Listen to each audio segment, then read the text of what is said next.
اعوذ باللہ من الشیطان الرجیم بسم اللہ الرحمن الرحیم۔ نبی اگر یہ آپ کو جھٹلا دے فقل ربکم ذو رحمت واسعہ، تو کہہ دیے تمہارا رب بڑی وسیع رحمت والا ہے، وہ تمہیں فوراً نہیں پکڑ رہا، نہ فوراً معجزہ دکھا رہا ہے تاکہ پھر تمہاری مہلت ختم ہو جائے۔ اس کی رحمت کا تقاضا یہ ہے کہ وہ تمہیں ابھی اور مہلت دے رہا ہے۔ ولا يرد باسو عن القوم المجرمین، لیکن یہ کہ جب اس کی پکڑ آ جائے گی، اس کی سخت آ جائے گی، تو اس کو لوٹایا نہیں جا سکے گا مجرموں کی قوم سے۔ پھر جب وہ آ جائے گی بات، ان بطش ربک لشدید، پھر وہ بڑی سخت پکڑ ہوگی اور کوئی اس کا منہ پھیرنے والا نہیں ہوگا۔ سیقول الذین اشرکوا لو شاء اللہ ما اشرکنا ولا آباؤنا ولا حرمنا من شیء، ان قریب کہیں گے یہ مشرک لوگ، اگر اللہ چاہتا تو نہ ہم شرک کرتے، نہ ہمارے آباء و اجداد کرتے، نہ ہم نے ان چیزوں کو حرام ٹھہرایا ہوتا جنہیں تم کہہ رہے ہو کہ حرام نہیں ہے اور ہم نے خامخواہ حرام ٹھہرا دیا ہے۔ اللہ تو علی کل شیء قدیر ہے، وہ ہمیں روک سکتا تھا، اس کا اختیار تھا، وہ ہمیں یہ کام نہ کرنے دیتا۔ یہ کٹ حجتیاں انسان کرتا ہے۔ کذالک کذب الذین من قبلہم، اسی طرح جھٹلایا تھا ان لوگوں نے جو ان سے پہلے تھے، حتی ذاقوا باسنا، یہاں تک کہ انہوں نے ہمارے عذاب کا مزہ چکھ لیا۔ قل هل عندکم من علم فتخرجوه لنا، آپ ان سے یہ کہیے کہ کیا تمہارے پاس کوئی علم ہے، کوئی دلیل ہے، کوئی سند ہے، کسی کتاب میں لکھی ہوئی چیزیں یہ موجود ہیں جنہیں تم ہمارے سامنے پیش کر سکو؟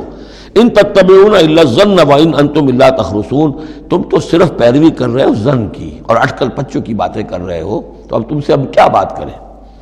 قل فللہ الحجۃ البالغہ، کہہ دیجئے تو اللہ کے حق میں ثابت ہو چکی ہے پوری حجت۔ اللہ تعالیٰ نے ہر طرح تم پر اتمام حجت کر دیا، تمہاری ہر بات کو رد کر دیا، معقول طریقے سے طرح سے تمہیں ہر بات سمجھا دی ہے۔ قل فللہ حجت اللہ البالغہ، یہی سے امام الہند شاہ ولی اللہ دہلوی نے اپنی جو شورۂ آفاق کتاب ہے اس کا نام یہاں سے اخذ کیا ہے، حجت اللہ البالغہ، اللہ کی مکمل حجت۔ قل فللہ الحجۃ البالغہ، اللہ کی طرف سے حجت تم پر پوری ہو چکی، قائم ہو چکی۔ فلو شاء لہداکم اجمعین، اگر وہ چاہتا تم سب کو ہدایت پر لے آتا، اس کے آنے واحد میں تمہیں سب کو ابو بکر صدیق جیسا نیک بنا دیتا، یہ اس کا اختیار تھا، لیکن اس نے رکھا ہے معاملہ اس دنیا کا امتحان کے لیے۔ خلق الموت والحیات لیبلوکم ایکم احسن عملا، تاکہ تمہیں آزمائے اور جانچے۔ قل ہلم شہداءکم الذین یشہدون ان اللہ حرم ھذا، کہ یہ ذرا لاؤ تو صحیح اپنے وہ گواہ جو یہ گواہی دے سکے کہ اللہ نے ان چیزوں کو حرام کیا ہے۔ کہاں ہے پاس گواہ؟ کوئی کتاب گواہ ہے، کوئی اور چیز، کوئی علمی سند ہے؟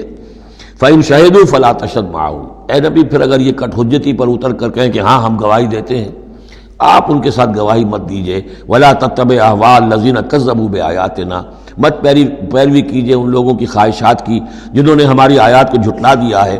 وَالَّذِينَ لَا يُؤْمِنُونَ بِالْآخِرَةِ هُمْ بِرَبِّهِمْ يَعْدِلُونَ، اور جو لوگ آخرت پر ایمان نہیں رکھتے وہی ہے کہ جو اپنے رب کے ساتھ دوسروں کو برابر کر دیتے ہیں۔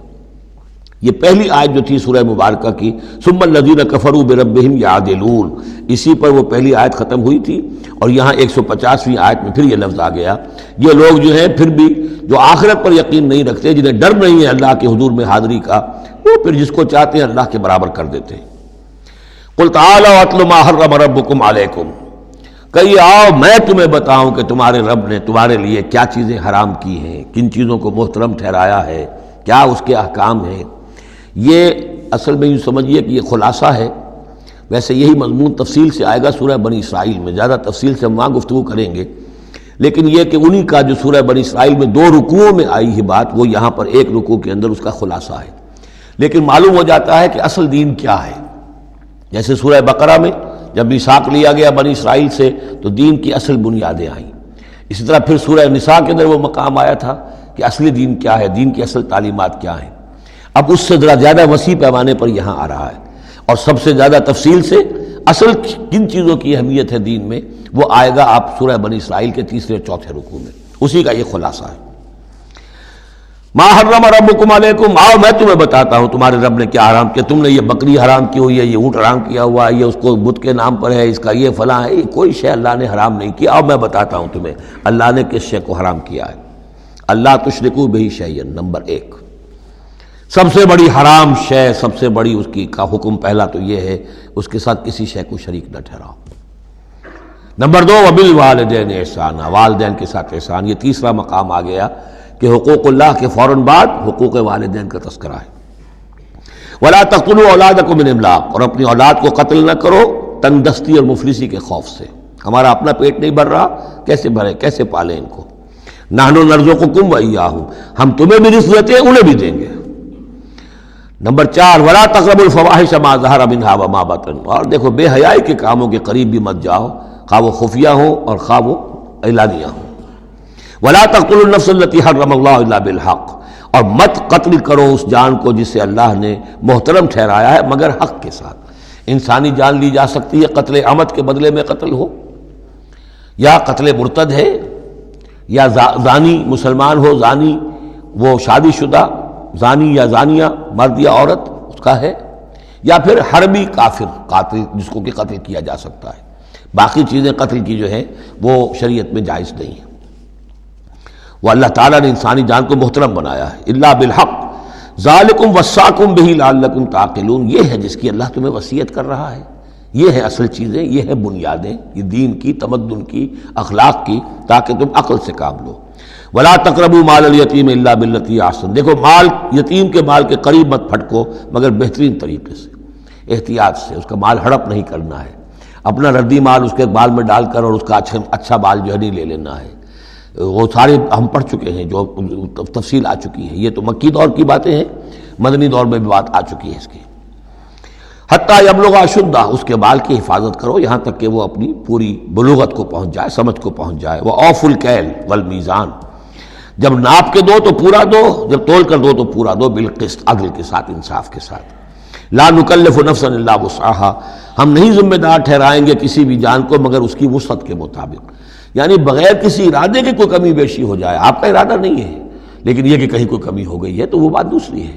ربنا لا تؤاخذنا ان نسینا او اخطانا، اگر ہم بھول گئے ہوں، چوک گئے ہوں تو ہم سے اے اللہ مؤاخذہ نہ کیجو، لیکن یہ کہ جان بوجھ کر، تو اگر ذرا سی یہ جو ہے ڈنڈی ماری ہے تو یہ بھی در حقیقت اس بات کا ثبوت ہے کہ تمہیں یا تو آخرت کا یقین نہیں ہے یا یہ یقین نہیں ہے کہ اللہ تمہیں دیکھ رہا ہے۔ ایمان کی نفی ہے ذرا سی جنبش کے اندر۔ لا نکلف نفسا الا وسعها واذا قلتم فاعدلوا، جب بھی کہیں بات کرو عدل کی بات کرو، انصاف کی بات کرو۔ ولو کان ذا قربا، خواہ کسی قرابت دار کا معاملہ ہو، اس میں کوئی جانبداری نہیں ہونی چاہیے۔